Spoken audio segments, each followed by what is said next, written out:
Which verse number? 37. He is also a pupil of the Imam. Yes. Very sincere pupil. His question is going to be based on verse number 37 of Surah Al-Baqarah, chapter number 2 of the Holy Quran. A'udhu billahi minash shaitanir rajeem. Bismillahir rahmanir rahim.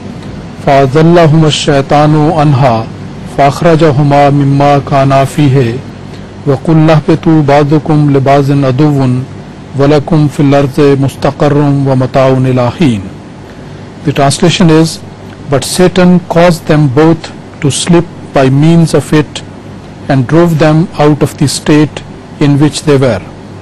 And we said, go forth, some of you are enemies of others, and for you there is an abode in the earth and a provision for a time.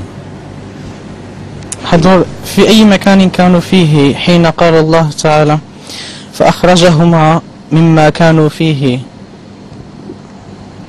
He wants to know the place where they were residing after which this verse was revealed. They were not residing in the heaven, in the paradise above, whatever it is, because that's only a foolhardiness of mullahs to consider that they were thrown down from paradise to earth.